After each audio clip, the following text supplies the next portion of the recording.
Welkom bij een nieuwe aflevering van Scheldemondig. En we gaan het vandaag niet echt hebben over passie, maar we gaan het hebben over Tragel. En ik heb twee gasten van Tragel.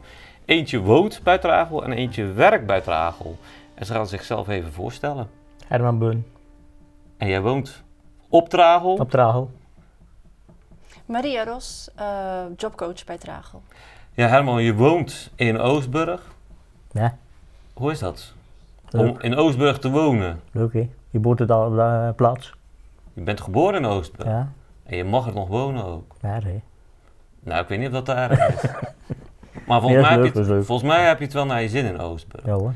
Je hebt daar ook dagbesteding gehad in Oostburg, maar Ja. je bent verhuisd hè, met Ja. dagbesteding. Wat Ja, doe je nu? Axel. En wat doe je in Axel? Houtatelier Axel. Vuurhuisjes maken.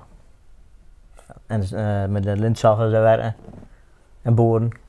En verven. Verf. Dus je komt met vieze handen kom je thuis. Maar dat Ja. vind je volgens mij helemaal niet erg. Nee. Dus dat doe je graag. Die was je. Ja. Doe je dat 5 dagen, Herman? Elke dag. Elke dag. Ja, naast jou zit je jobcoach, Maria. Mhm. Je werkt als jobcoach binnen Tragel. Kun je eens wat vertellen over jouw werkzaamheden? Zeker. Ik ben niet de jobcoach van Herman.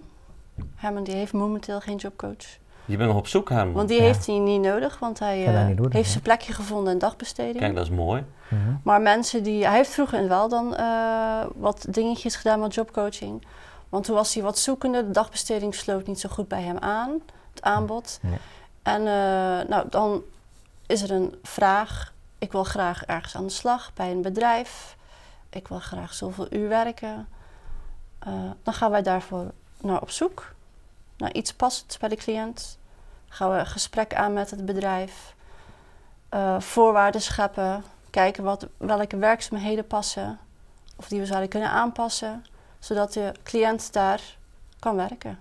Ja, dat is door heel Zeeuws-Vlaanderen hè, dat jullie Ja. dat doen. Ja. Wat zijn de belangrijkste voorwaarden eigenlijk voor een bedrijf? Is dat bijvoorbeeld extra begeleiding kunnen aanbieden aan de cliënten, bepaalde dagen? Waar moet ik eigenlijk rekening mee houden? Nou ja, voor openstaan, geduld hebben, denken in mogelijkheden in plaats van in beperkingen. Ja, en een cliënt heeft iemand nodig die nabijheid biedt, die ze regelmatig even komt kijken hoe het gaat. Als er iets tegen zit, dat ze dan even bij kunnen springen. Dat is wel belangrijk. Ja, jij zit in Axel, Herman. Ja. Zit je daar al lang?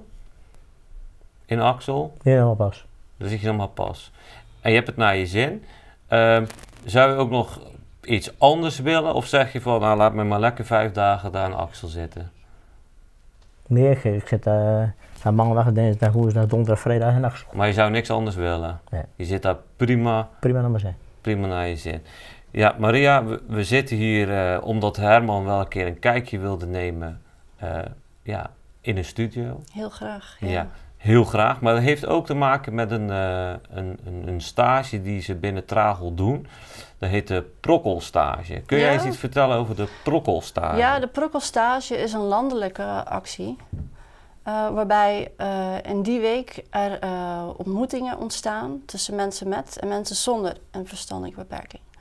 En eigenlijk om elkaar een beetje te prikkelen, elkaar te leren kennen, elkaars wereld in te komen, is er een week in het jaar, de eerste week van juni, dat er ontmoetingen zijn, gewoon activiteiten. Mensen mogen aansluiten, bijvoorbeeld met de buurthuis.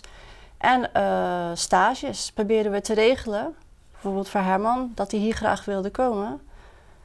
Hebben we geprobeerd en het is gelukt. Ja, Herman, je wilde heel graag een keer bij RTV komen kijken. Hoe werkt het allemaal met die camera's?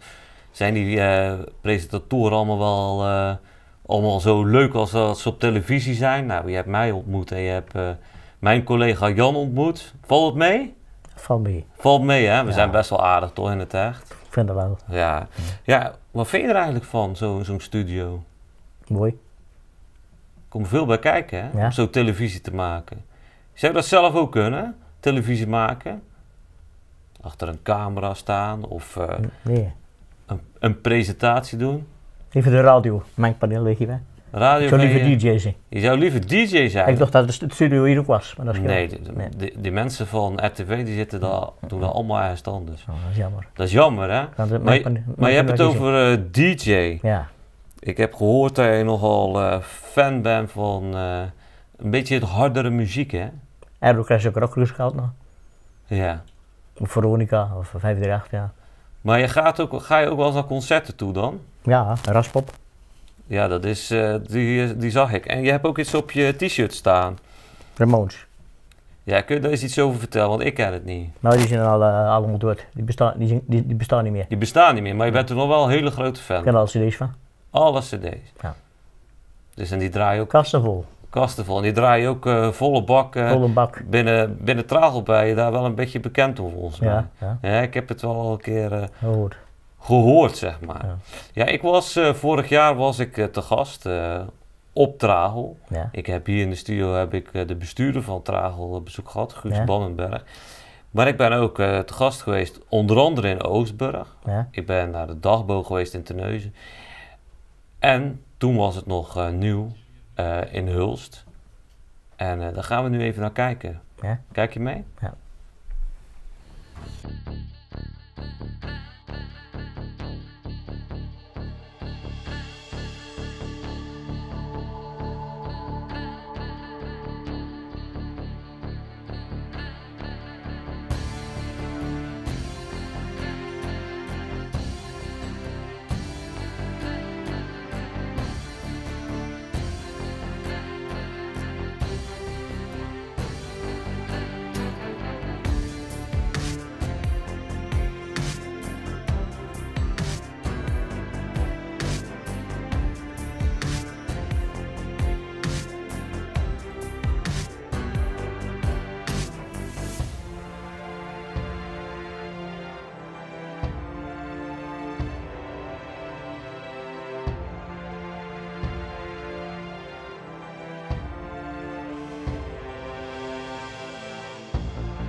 Maria, dit was vorig jaar. Er zijn natuurlijk wel een aantal dingen veranderd binnen Tragel. Maar we gaan nog even terug over die prokkelstage. Dat is iets landelijks, zei je. Ja. Hoe is dat verder binnen Tragel geregeld? Binnen Tragel, vrije tijd, afdeling vrije tijd, die houden zich bezig met de prokkelstages regelen en de jobcoaches. Vorig jaar was dat mijn collega Erik en dit jaar mocht ik mijn eigen ermee bemoeien. En daar zijn een aantal leuke stages uit voortgekomen. Ja, want Herman zit dan in de studio, maar ik begreep dan er ook nog wel Ja, andere klopt. leuke Ja. uitdagingen Ja. waren. Ja, in Hulst bij de politie hebben we geregeld dat 3 mensen daar mogen kijken. Die krijgen daar een privé-rondleiding. En in Terneuzen bij de dierenasiel is er ook een vrouw die daar een hele dag mag helpen als vrijwilliger. Dat is heel leuk, want zij is helemaal gek op dieren. Ja, ik begreep dat de rollen ook wel eens omgedraaid worden. Want de bestuurder van Tragel, Guus Bannenberg, gaat ook prokkelen, zal ik het maar even noemen. Ja, dat klopt. En dat is een beetje ontstaan dat we in voorgaande jaren ook stages hebben geregeld bij managers en bij Guus. Dus dan mocht iemand een hele dag met hem meelopen en meekijken, vergaderen en mee lunchen en telefoongesprekken deels meedoen. En toen hadden we bedacht, we gaan een omgekeerde prokkel doen. Dus dan laten we de managers en de bestuurder laten we dan bij de cliënten, de mensen op bezoek gaan om te kijken waar zij werken en welke werkzaamheden zij doen. En of zij dat misschien ook zouden kunnen en leuk zouden vinden. Prokkelen, je bent aan het prokkelen nu, Herman. Hoe vind je dat nou, prokkelen in de studio? Leuk. Al die camera's gericht op je. Ja. Heb je vorig jaar ook geprokkeld? Nee. Dit is de eerste keer voor je? Ja. Stel dat je nou niet naar de studio kon komen, had je dan iets anders in gedachten? Had je iets anders willen doen? De studio van 538, maar ja, dan moet je naar Hilversum. Hè? Studio 538, ja, Ja. je wil echt nog een keer graag. Ja, Nou, dat- wij hebben een paar leuke DJ's. We Ja. hebben het van tevoren al eens over gehad. DJ Petra, je kent ze hè? Ja. Nou, als je naar de visserijfeest Ouder van gaat, boven. Ja, dan kom je ze tegen. Als je Ja? naar de visserijfeest gaat, Ja. dan kom je Petra nog eens tegen. Ja. En dan moet je maar een keer vragen of ze je nog Ja. een keer wat wil laten zien. Ja. Dat gaat helemaal goed komen. Toch? Ja. Die prokkelstage, Maria, is deze week. Dat is maar 1 week. Het is 1 week in het jaar. Ja. Komt daar nog een vervolg op? Of is het echt... Volgend jaar komt hij gewoon weer. En er zijn landelijk allerlei activiteiten op www.prokkel.nl. Kun je de landelijke acties kun je zien, kan je inzien, kan je ook op inschrijven. Je kunt ook zelf als bedrijf, als instelling kun je ook je eigen aanbieden. Als een prokkelstageplaats, dat je zegt, nou wij willen graag iemand over de vloer hebben. Dat kan ook. Ja, ik vond het in ieder geval leuk, Herman, dat je bij mij kwam prokkelen. Ja. En bij al mijn collega's. Dan Ja. heb je een beetje gezien hoe het allemaal werkt. Mocht ik nou een keer ziek vallen, dan bel ik je op. Ja, is goed. Dan mag je het een keer overnemen. Ja. Gaat dat goed komen? Ik het bij. Wil je nog iets kwijt? Nee. Heb je het naar je zin gehad? Ja? Maria, heb jij alles kunnen vertellen over je prokkelstage, over je project? Ja, Of- ik zou zeggen, als je dit ziet, dit interview, kijk op de site. Misschien prikkelt het wel. Gaan we afsluiten. Mag ik alle kijkers bedanken voor het kijken naar deze uitzending over de prokkelstage en over Herman. En tot de volgende keer.